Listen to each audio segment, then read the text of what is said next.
All righty. Welcome. I am Heather Pierce Campbell, the legal website warrior. I'm an attorney and legal coach based here in Seattle, Washington, helping entrepreneurs throughout the US and around the world. Welcome to another episode of Guts, Grit, and Great Business. Today, I am so excited to bring you my friend Jane. And Jane, how do you say your last name? It is Sagolovich. Sagel. Phonetically, exactly what it looks like, but people look at it and get scared. Oh, I bet they get all kinds of creative with that. hmm So Jane Sagolovich is here, and I'm so excited for you to hear from Jane. She's got an area of expertise and focus that I love, that is really important to those of us in the online space. So Jane, I'm super excited about this conversation. Thank you so much, Heather. I'm really excited to be here too. Yeah, absolutely. So for folks who don't know Jane, Jane is a business strategist and scaling mentor and is the founder of Scale Your Genius, where she is on a mission to rid the world of crappy online courses. I love that. I think anybody listening can raise their hand the number of times they've been through a crappy online course. Jane has helped hundreds of in-demand professionals create their online courses and programs with clarity, confidence, and ease. After 15 years in strategic roles for Fortune 500 companies that looked great on paper but left her heart wanting more, she left to build a business with a desire to help more people in less time. She now helps in-demand professionals serve as big as they desire and make a lot more money without sacrificing family time or risking burnout. Jane is based in Colorado. And Jane, tell me about the CFA after your name. Is that in the financial space? It is in the financial space. It is the Chartered Financial Analyst designation. It is Ah. 3 years of exams from hell and not something I recommend to people who enjoy a social life. But I did this. It's been 10 years ago since I did mine. And, the same way I look at any kind of education or credentialing, it's all just a little layer that all goes into the big bubble of wisdom we all have. So I never did any work specifically for that profession. That would be investment advisors, fund managers, things like that. But I do find that just having an in-depth understanding of financial markets, investment policy, and things like that helps me work with business owners just in a different way. It's not something I advise Totally. them on, but I know Yeah. enough about to know if they're not moving in the right direction. Right. Well, and the thing I say about an education, wherever it is, however it happens, whatever topic, because there's some statistic that shows that like the majority of college graduates never even end up working in the field that they studied, right? And so I think people get really concerned about this, like, oh, well, I got my education in, X, Y, or Z, and then they don't end up working in that field. And like you said, I think an education in any of these areas really informs, other ways that we can bring support and knowledge and whatever to any of our positions, our clients, etc. I didn't know if that had to do with your corporate work, right? Yeah, and not even directly there either. I think, one No. of the things about me, like, I know there's people who hate tests. I've always loved tests. I've always been really good at tests. Well, you're a lawyer, so you have to be in the same camp. I know about I'm really this. good Yes. at it. And so it was one, I'm like, well, I had a corporate job I liked at the time, but I was feeling a little bored. And so I'm like, what else can I do with my brain? So it was more Totally. of that. I love it. Keeping your brain busy. Exactly. So let's dig into that brain. Talk to us about, I want to know what your pathway into corporate was. What was interesting about that? Like how you chose that path at first. Absolutely. So what I did with my corporate career, so I'm an immigrant from Ukraine. My family moved to the United States when I was 10 years old. So I wasn't part of the Wow. decision making or the logistical nightmare that they had to deal with, but I was, I came here when I was 10, went into middle school, and coming from a communist regime into America, business for me is what really differentiated it and what made it such a cool place with like all these unlimited Mm. opportunities. So in Ukraine, the Soviet Union, there was no private business, was just not a thing. Everything was government owned. And so I don't remember the decision point, but at some Yeah. point I decided business was going to be it. So my first job in high school was Oppenheimer Funds. It's a mutual funds company that actually just got bought out by another company. So all my friends are working in ice cream shops and Victoria's Secret and like clothing stores, and I'm behind a computer on spreadsheets at 16 years old. So Wow. So yeah, how did you apply for it and like find that job? How did you know that that was interesting to you at the time? I don't remember. I'm guessing would have been in the newspaper. I mean, this was the Mhm. late 90s, Right. mid Right. 90s, really. So probably looked at the newspaper, and I was so excited to make my own money. I started Yeah. babysitting as soon as I could. I had applied for some jobs before I turned 16, and I went through the interview process, and then they had to tell me and then they asked me how old I was, and I told them 15, and they're like, well, come back next year. So I just really wanted, I think, the independence, the income. And as refugees, my family was still in the process of getting their careers on track Mm. too, in a new country, in a new economy, in a new skill set. And so, there wasn't necessarily that much disposable money for me to play with, and I wanted all of it. So I love yeah. that. Well, it is interesting because I do like to hear like where did people's entrepreneurial bug start, right? Because I think some people do just really have it naturally in them, and others there's a story or a turning point or some shift that happens. So that's really fun to know about those Yeah. roots. So I'll actually shift it. So that was not entrepreneurial at all, right? So Mm. that was corporate. I wanted big business. One of my dream jobs was working for Ralph Lauren. So I wanted like as American as you can get, basically. And so it's interesting you point out the entrepreneurship. So I got my MBA well, it's 15 years ago now, but I remember there was an entrepreneurship track, and I was like, well, who would want to be an entrepreneur? That just sounds so silly. You can have an amazing job with benefits and climb the corporate ladder and have all this prestige.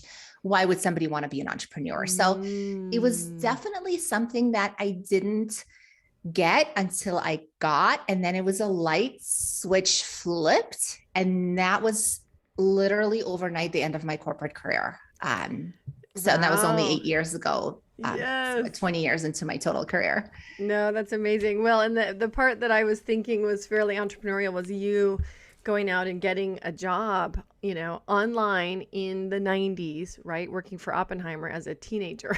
That's Mm-hmm. outside the scope, I think, of what most teenagers are looking for. Yeah, and Um, when you say it that way too, kind of looking back on it, I was never in the box, right? And one of the things yes. that I think makes me a good entrepreneur and made me not as good of I was an amazing corporate employer as an employee, as an employee, but inside I wasn't as happy, was that I was so out of the box. I didn't want to follow the rules. And so I was able to do it until I couldn't anymore. Yeah. Oh, that theme I think shows up time and time. I can relate to that. Like just not being a great I mean, I believe in certain rules, right? Things that keep us safe and, things that help society run more smoothly, all of that. But following a rule just for the sake of following a rule, like, no. And I think a lot of entrepreneurs are that way. They end up just realizing, like, I don't make a very good employee because I want to do things my own way, or I want to have the control, or whatever. Mm-hmm. Yeah. So, talk to us a little bit about that pathway, that ramp out of, and it sounds like it was a fairly quick decision, out of the corporate world into real entrepreneurship for you. Yeah, absolutely. And so it was literally one day I woke up and I'm like, why am I doing this? So I was in a corporate job that is one of those jobs that people really brag about. It was an amazing, very well regarded company. I had a flexible schedule. We had an on site gym, personal trainers, an on site cafeteria. But it was still like it wasn't like a Googleplex out in Right. California or anything. There was just, I think it was about 50 employees on site. So it was Oh, a okay. small company. We had private jets on site that we could go, when there was work travel, we could take those. And it was just one of those things that I think when you think corporate job, it is the pinnacle. And or at least, I don't want to say for everybody, but for me. Right. And so here I was in this job and I was still miserable. And so when I was thinking about what's next, I knew it wasn't going to be another job because there was really nowhere else I can go, because the things that made me unhappy were the things of like, I feel like I'm being put in a box. I feel like there are rules that I just can't play. I can't be my best self Yeah. within those kind of environments. And so it was literally just one day. I was like, I'm done. I can't be here anymore. I had a conversation with my boss. Um, just, and there really wasn't anything else that kind of made sense. There's always the conversation of like, can we do anything here in the company? Yeah. And there, my dissatisfaction wasn't with my specific role or with any specific person or anything like that. It really was, I was able to see how structural it was.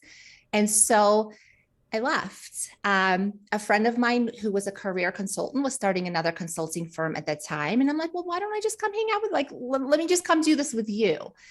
It wasn't very formalized. It wasn't very thought through. I thankfully had a lot of savings. So I really wasn't worried financially at the time, because I thought that when you start a new business, it's like maybe a month or two until you start making a lot of money.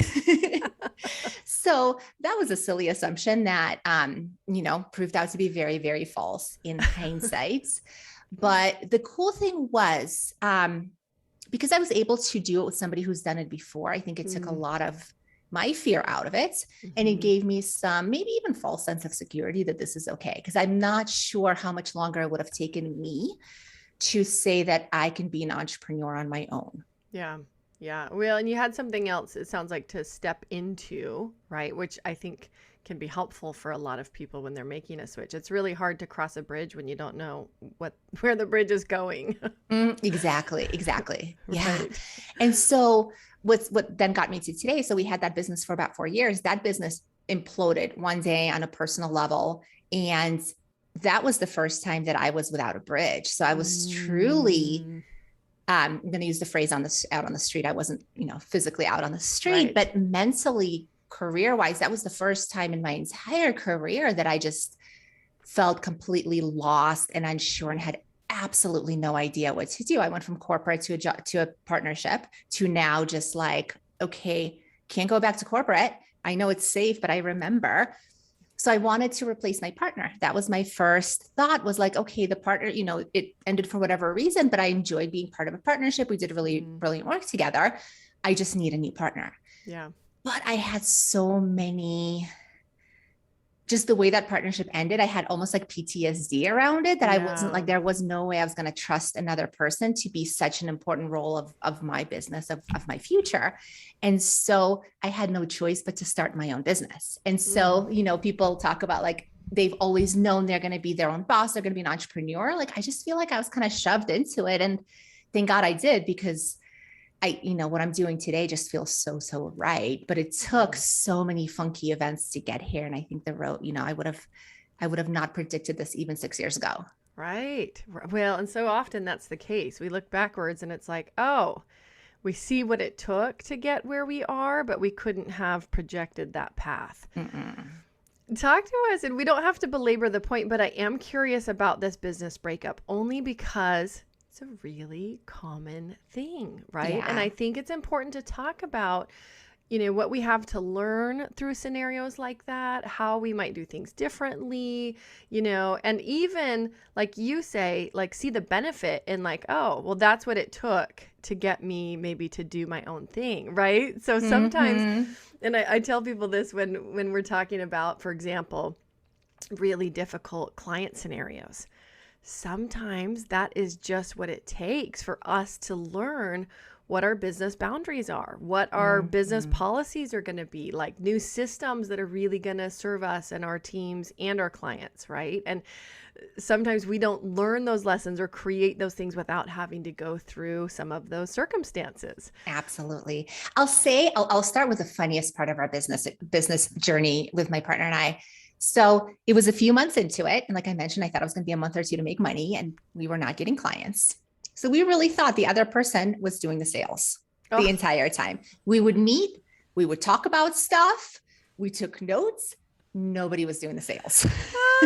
And so, this, in service provider world, when we are, I've never been in a sales role. I've always actually, in my corporate roles, I've always been the client. So there would be brokers and bankers and other people where I was the client. So I was always on the other side of this exchange, the value exchange. And so I wasn't about to do it.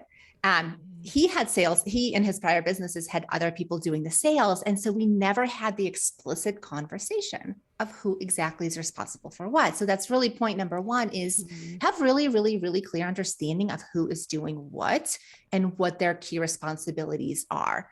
And I think there was a lot of both of us had good reasons to think what we were thought, right? But in practice, it became a business that didn't work in the beginning. So then we had the conversation, and then we created some roles, but it was never, had we had that conversation before we started the business, I don't know if we would have even had it. I'm glad I was in it. I learned so much, but we had enough overlapping skills, but there was a lot of skills we didn't have. And I think because there were two people, there was always somebody else to blame, like in a way that all those skills I had to learn on my own as a solo business owner until I was able to hire people to support me. And so it was obvious when it was just me, but I think when there were two of us, it was easy to say the other person's going to do this. I don't have to. Well, and regardless, like when I think about people, whether they're in a partnership, whether they're trying to develop a small team, right? It gets back to this idea of how do you communicate essential information and create systems for a business that allow it to operate. And yeah, that communication piece can really get people stumped. I do a training on joint venture partnerships and collaboration. And one of the things, and I have this like massive checklist, it's like 6 pages long. And I tell people, like, it doesn't really matter the kind of partnership you're going to get into, whether it's a project-based joint venture, or whether it's a larger joint venture. If you walk through this checklist, you will be doing that communication work in advance of being forced to do it down the road, right? Where you're like, wait, we never talked about this. Or, what happens if something really dramatic happens in somebody's life, that might result in a different outcome of how you exit that partnership than if somebody just gets bored and walks away. Absolutely. Right? Yeah. And I think, and I've always been a big proponent of legal contracts and things like that. I've come out of my corporate work involved a lot of deals. So there were lawyers all around. And what I loved about the contracts is that it forces that conversation. It's exactly what you say. You can't create a contract without having the conversation.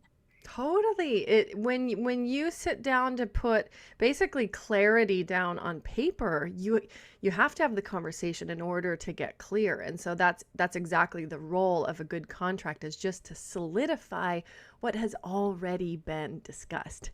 And I think some people, just to go sideways a little bit into the legal world, some people want to use contracts as a substitute for that conversation, right? Let the lawyers deal with it. Totally. Or, I'm just going to send you this contract over, even though we didn't really talk about all the stuff that's in there, right? So, yeah.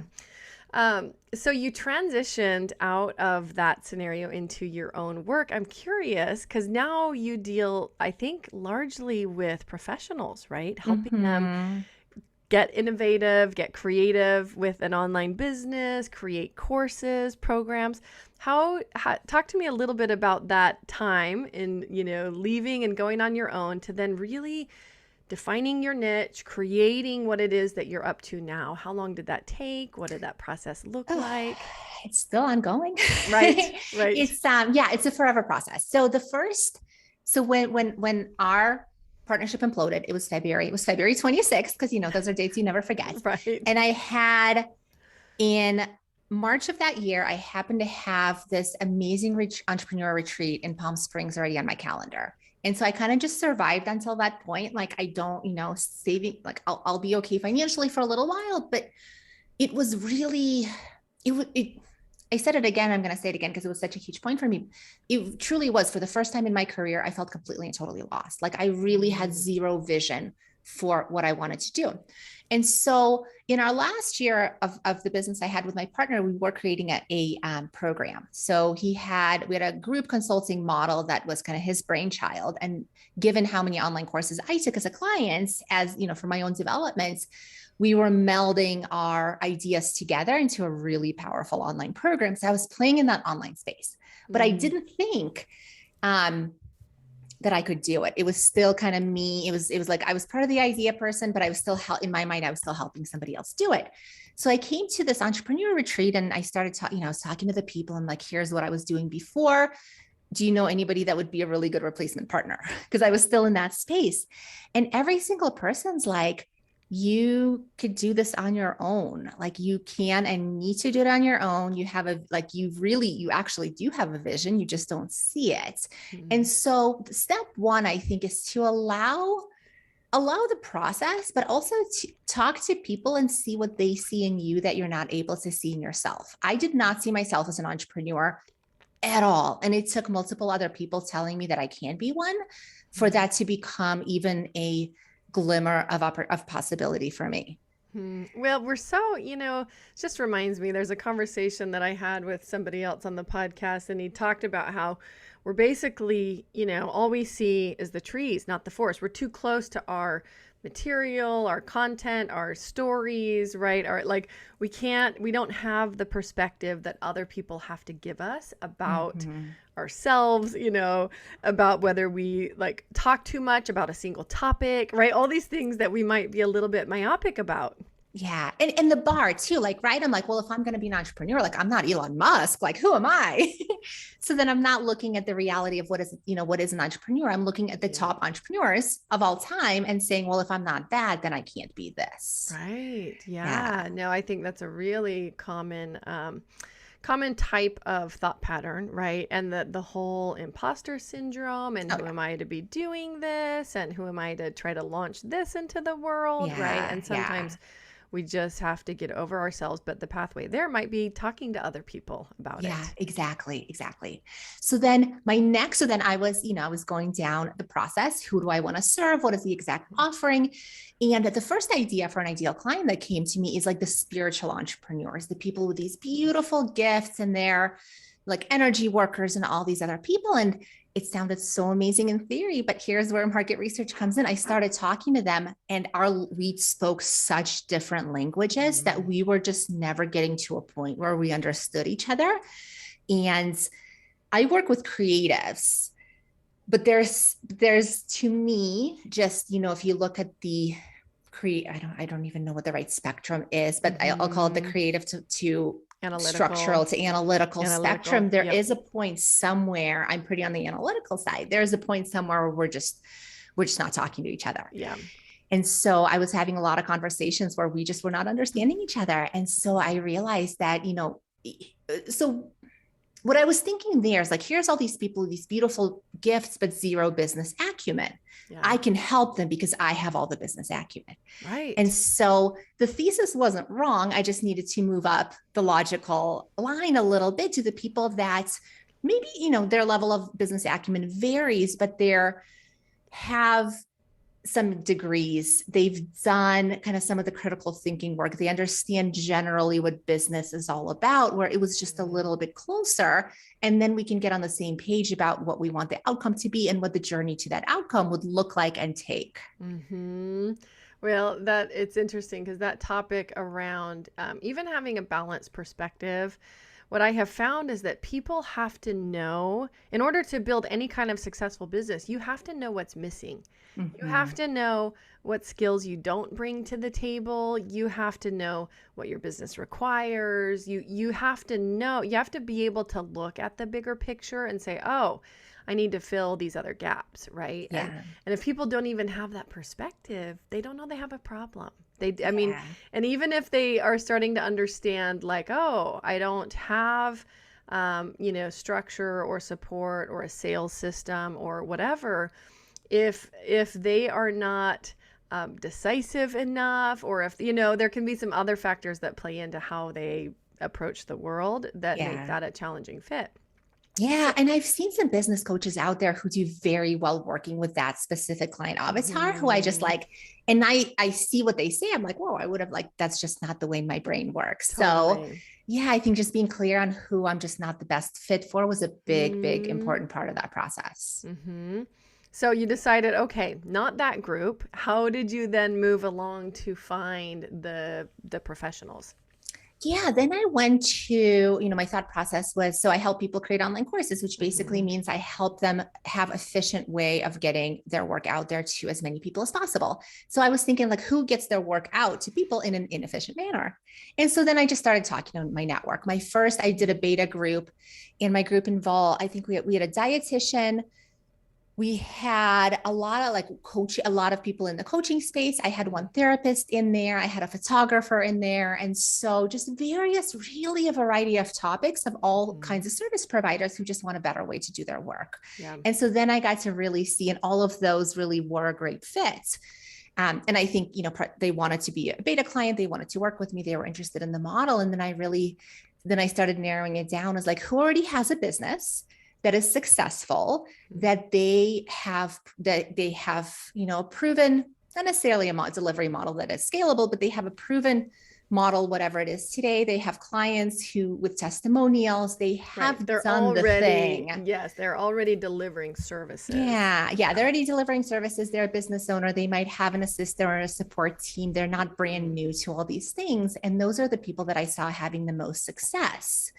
So then when COVID happened last year, and I was already working with several therapists, I turned my attention toward the mental health and wellness professionals, because I just thought with everything going on in the world, those people were supporting so many people. They needed to be supported too, and they needed a better way to do their work than just, at that point, telehealth or one-on-one work, where the profit margins for a therapy practice are horrible compared to what they could do with other models. And so started working with therapists, and then that's kind of therapist, wellness professionals, kind of core, but then I love anyone else who's an amazing service provider. I work with quite a few lawyers, and then fun, random, niche service providers that I never knew existed. Right. But I get to be exposed to their work. Yeah. Well, and I'm glad to hear, because, I think one of the big takeaways from what you just said is that a lot of people have an idea of who they think their niche is going to be.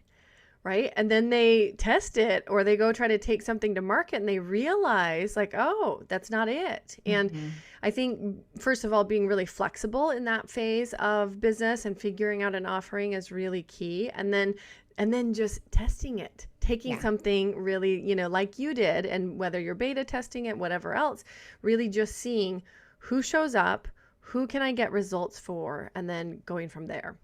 Yeah. And I feel like, testing can be, I think in this space can sometimes be overdone. I think we assume we can get a lot more out of testing than we can. I always say it's not validated until it's sold. Everything before that is theory. And for me, like some of this initial client avatar validation is simply having conversations with these people. And it's pretty clear, when you start talking to somebody who's not your person, it takes about 10 minutes to figure that out. And so this doesn't have to be any kind of mass market research. It's just have conversations with a few people of that niche, and you'll know. Because then I get on the phone with a therapist, and it's like instant match made in heaven. We're just like getting each other. We're vibing on the same stuff. I think all this kind of coming to me is like, we see the world in a similar way, right? We see the outcome and the vision similarly, and the road to get there, we agree on what that could look like. Totally. And I mean, that's really the key part of many businesses is connecting with somebody who knows they have a problem. They know there's a solution, and all they're looking for is, are you my solution? Right. And then it does feel like a match made in heaven if you can connect those dots for them. Yeah. So I think it's like letting the kind of the energetics drive you, just those conversations. I love that. So talk to us about, so for the folks that you serve, what typically keeps them out of doing the thing that you help them do, right?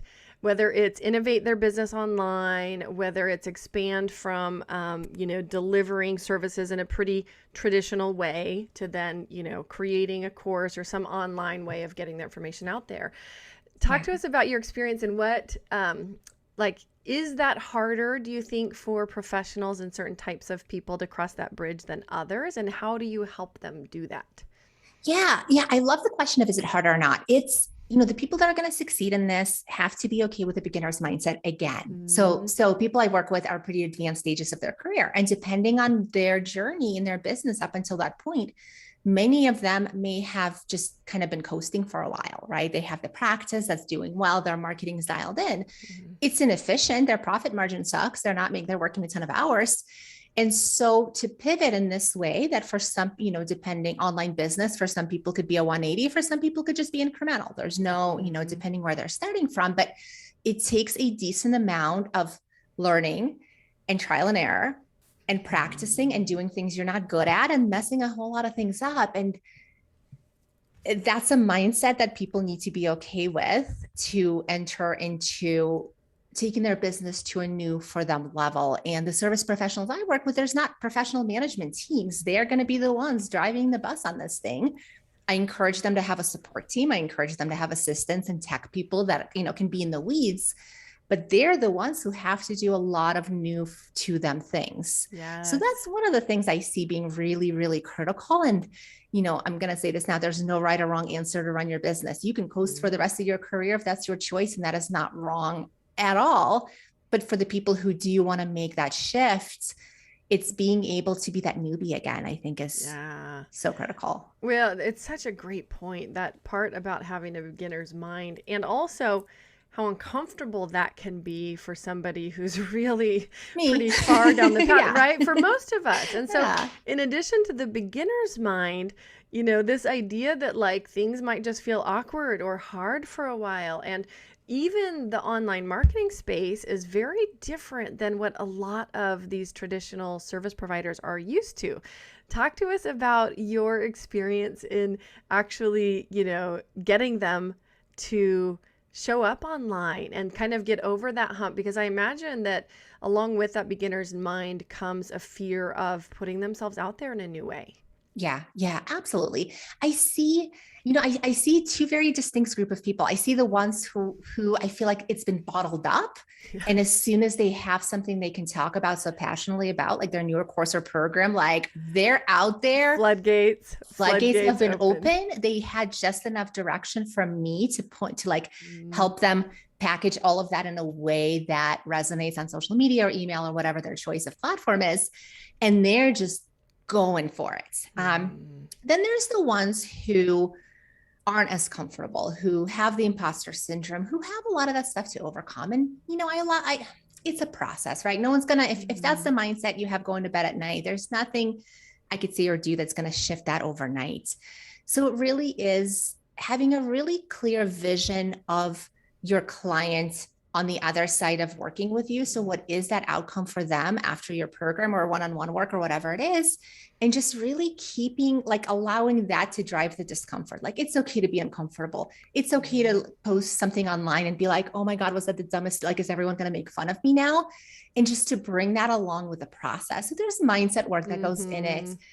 But I think it all comes down to, you're doing this, you're being uncomfortable so that these people, these hundreds of thousands or thousands of people, can now get the result you envision for them that they otherwise can't. And that has to drive you. Yeah. Well, it's interesting because the way that you describe that, right? Even the two camps of people, it's a little bit like, and I think this is always true, there's a tension between what we want and the discomfort that it takes to get there, right? And so that tension has to be greater than the discomfort so that you're moved into action and doing that. And for some people that's built up for so long, it's like they've already got some momentum or some willingness to have momentum, where the others have to kind of build that as they go, or, trial and error it or whatever, and build some more of that confidence. It's so fun. I get so excited when I think about people getting information that they know is going to change the lives of their clients out to the world in a better, more efficient way. Talk to us about some of the results, like some of the, people have already walked down the path. What transformations have you seen in their businesses, their services, their personal lives, and their freedom? Talk to us a little bit about what it looks like looking backwards. One of the pieces of feedback I get, honestly, was not expecting, saying your program changed my life. Multiple people have said that verbatim. And, we create something that, yes, we have these big visions, but when people actually say that, it's like, wait, what, me?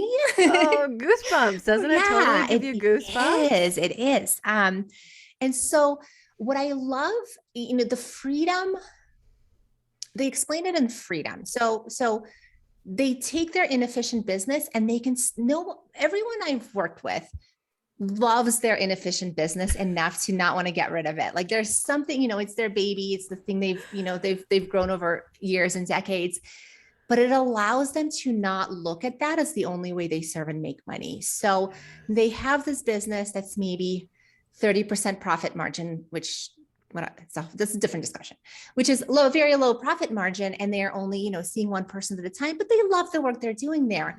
Now they have this thing that makes money a lot more efficiently, never effortless, never passive income. Those things don't exist almost ever. So I never say that's the promise, but it's much more efficient. They can work with a lot more people. Their systems, like everything's kind of dialed in for a really good program. The creator just shows up for the coaching calls. And so they're able to make the impact on money here. And so they really get to play as much or as little in their old business. And then then that becomes more fun too. Now, instead of their old business having to be the thing that's going to provide them the income and the satisfaction, now they get to reframe that business into something that brings them joy in a different way. And then really manage what the percentage of each they want to do. Yeah. Well, and even getting back to the analogy of the bridge, I think for people that are accustomed to a traditional practice of some kind, it's really hard to cross a bridge to the other side where you have to say goodbye, like 100% close the door, goodbye on this old thing. And you help them build the bridge. Like, oh, you can still kind of, play over here, and you can come over here and do this other thing. And then you have all this space between these options to decide how you're going to allocate your time or focus on your clients or best balance your life, right? Exactly. And then it's the practical stuff, right? It's like, now we can pay for vacations with a family. Now I'm home with my kids. Now I'm not doing, I'm not just working 10-hour days, 7 days a week. Yeah. So it's the very, very practical, more money, less time, more clients. Totally. Model. Well, and the thing that's so interesting even about professionals, really in any career industry, I think people often, and I will say wrongly, assume, oh, they got that degree or they achieved this level, like they've got it made, right? Like that they've just got it made. And it's so interesting how, running a professional practice of any kind can still be a real challenge for folks to meet their income needs, to, pay for, especially if they are self-employed, right? To put money away, like to do all the things, because you're not only having to be an expert in your field, you're also having to run a business, and nobody teaches you that part. Yeah. And a lot of the professional services model is to bring on associates. So now, you're no longer doing the thing you got into the business for. Now you're also like this weird operations manager, and you're doing paperwork, and you're doing all this stuff that has nothing to do with your happy place. Right. Yeah. I connected with a good friend the other day, and I just pinged him like, how are you doing? And he's a chiropractor. And like the number of times where he has said like, hiring is always the challenge, hiring, because like you say, you can't build those practices very well without just having a hiring plan. Yeah. And people, you hire somebody, it's not their practice. They don't have that. They don't care about it like you do. And this, and turnover and HR issues. It's just, there's a lot. There's a lot. Yes. Yeah. So give us some examples of the types of things you walk your clients through and helping them figure out, like building an online course, right? What does that look like? Yeah. So I cover all stages of build, plan for, create, sell, and deliver of their online course. And we start with the planning part, because I think to everyone listening, if you think of the word online course or online program, I'm guessing it's going to mean something different to every single person listening, because it's such a wide breadth. It's like, what does that even mean? And so a lot of people just kind of see their competitors or other people doing the course, and they're like, well, I'm going to create an online course. So at least you take a step back, forget about courses for a minute. Like, what does your dream practice actually look like? Like, forget the constraints, forget what you think is or isn't possible. What do you actually want to do? Like, how many hours do you want to work? Where do you want to work from? How many clients do you want to have? Like, what does that landscape look like for you? And so start with that in mind, because that will enable you then to pick a course model. And there's lots of different ways to do this that will fit what your needs are. The second thing to get super clear on is, what are those outcomes you want for your clients? Who do you want to help, and what do you want their life, business, whatever it is, to look like on the other side of working with you? So that's the foundational step that I think a lot of people miss and just start creating something that just ends up in being not saleable, or it just really doesn't get results. So we start with that foundation, and then I walk them down the process. We do marketing and course creation at the same time. I always say if you launch a course and no one knows you're about to launch it, you're going to get 0 clients because no one knows to buy it. So marketing starts really just as early as course creation does. We take that parallel path. So I have a course that walks them down that process step by step. And then that is supplemented by one-on-one support from me. And that's on those calls between the two of us is where we can really brainstorm and customize and make sure that whatever they're creating is the perfect fit for them. And so they're creating the course, they're marketing it. And then, we're ready to launch, and I support my clients until they get their first 2 paying clients. So we partner until we see results, until we know the thing they created works.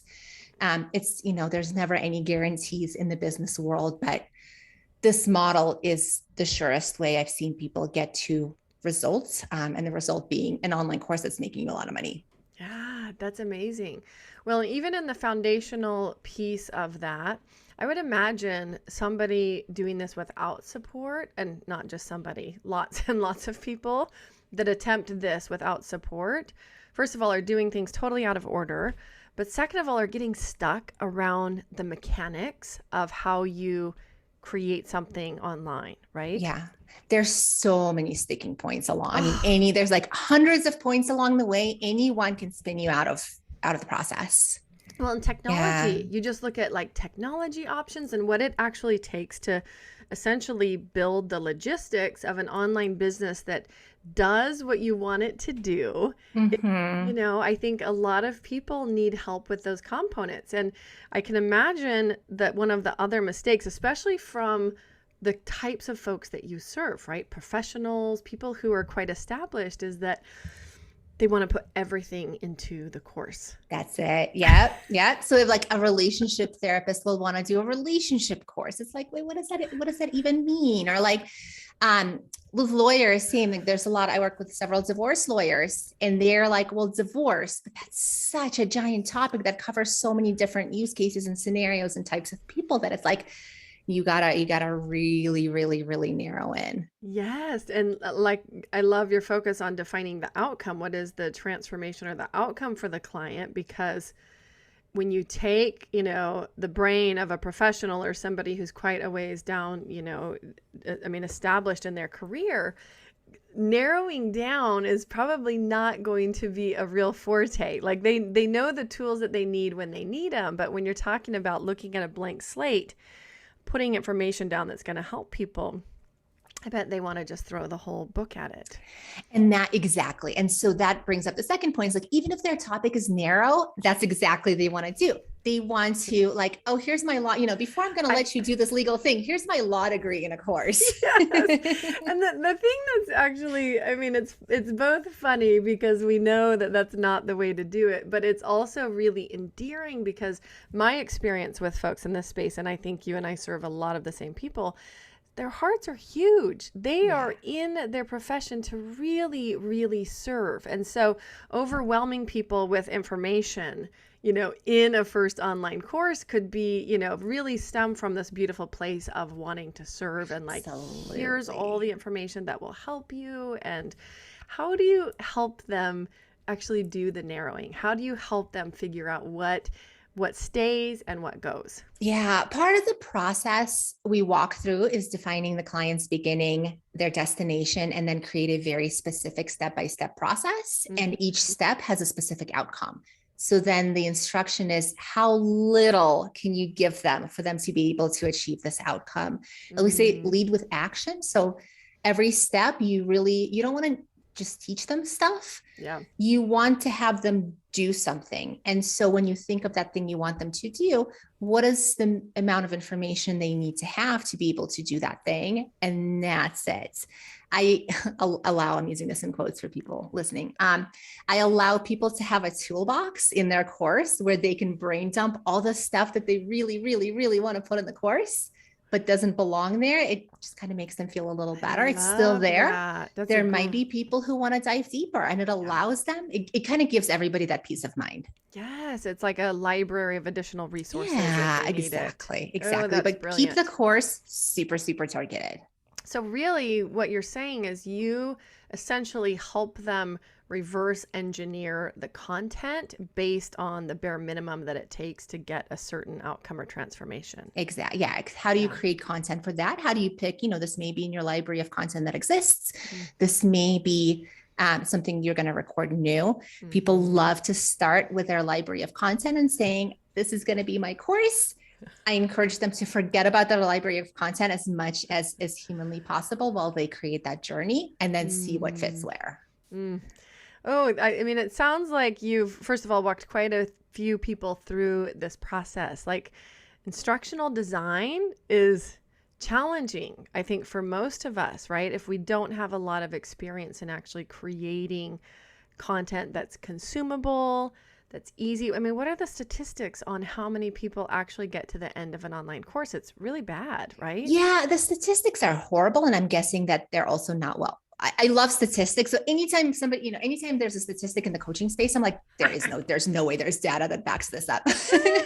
Well, So, I think anecdotally. right. Well, and my guess is that it came from one of the course platform like providers, right, yeah. that could actually track outcomes. I'm guessing that's where it originated, Yes. although I have no idea which one provided And that then statistic. with that, you also have to say, so if I'm going to buy a course for $17, the chances of me opening it and doing it are kind of zero. If I buy a program, so my clients create programs for 2,500 and up. If I'm buying a program for 2,500 and up, I'm probably going to finish it, or at least do my best and hope there's not some friction in there that doesn't allow me to. So that's a big part of it too. Definitely not saying we should charge more so that people do it, but there is a very strong correlation between how much somebody invests and the amount of energy and time and commitment they're going to put into it. Oh, certainly. And I think it also has to do with knowing who your people are, right? Because and I'm sure you know many people in the online space who are like, oh, my sales are $3 million a year or whatever, but they don't tell you they've got a 50% refund rate or whatever, because they're pricing as kind of a bottom feeder. Yep. They're pricing for people that are going to rely on refunds in order to even purchase the course. That's a different level of client than what you're talking about here. Absolutely. And that's when, we look at those statistics, those are probably the numbers that they're looking at, is like, because that's the mass data they would have, is these much less expensive courses that have an enticing sales page and then not much behind them. Yeah. Yeah. So your philosophy is build something really well, price it appropriately so that people are also getting the benefit of the transformation. And I love that because I think a lot of people get this piece wrong. They spend so much time building it before they ever focus on the marketing. Yeah. Or before they start talking to the people. So if I created my whole course for, the energy healers, I would have to start a new course. That's right. Yeah. It's the whole, marketing as you build or even before you build to see, is this marketable? Yeah. Oh my gosh, this is so fun. And I can tell already how much your clients benefit from your experience in walking them through this process. For folks that are listening, where do you like for people to check you out online? Yeah. So I'm on all social media platforms. I love to make it convenient for wherever people are. I'm on LinkedIn, Instagram, YouTube, Facebook, and I'm fairly kind of mostly consistent across all of them. This is not a social media strategy anyone teaches, but I just post the same stuff to all of them. So I meet you where you're at. We can find you there. We can find you. Exactly. You can find me where I'm at, wherever. My website is scaledgenius.com. And there you can find my blogs, video recordings, information on how to work with me. And then for the listeners specifically, Heather, I'm assuming you'll just put the link in the show notes. I have a really, really awesome boot camp. It's a 3-day self-paced boot camp that allows you to create the entire blueprint for your online course or program. Wow. It is self-paced. It's 3 days, 30-minute videos each day with the worksheets. And then you also have the option of a free call with me to review that blueprint at the end of the 3 days. So amazing. If this is something you're thinking about doing, creating a course or program, that blueprint will take you far.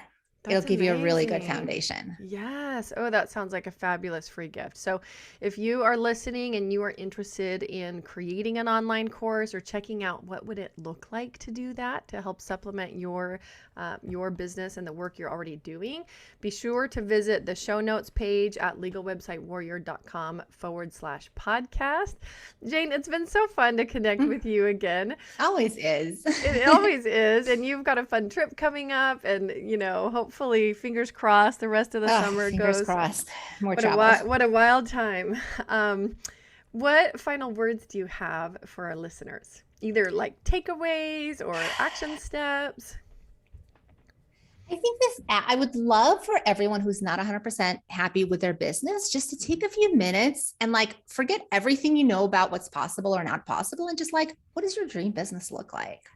And just give yourself a few minutes to just dream and get into that energy of like, actually anything is possible for you and you can create it all. And so what does that look like for you? It may not be courses or programs at all. It doesn't matter. It's just, and then what is one step you can take in that direction? Because I see so many, I think we start businesses with this vision of this is going to be so amazing and the freedom and the impact and the money. And the reality is often so different. So if you're one of the people for whom reality is different, like, what do you want to do instead? Yeah. Oh, I love that. It inserts an element of fun back into something that maybe has stopped feeling fun for certain people. Yeah. When we're in it, it's hard to see the fun. We can get a little myopic like we've already talked about. Oh, Jane, well, thank you. So many gems in today's conversation. I'm so glad you were able to join me. Thank you so much for having me on. You're welcome. We'll talk to you soon.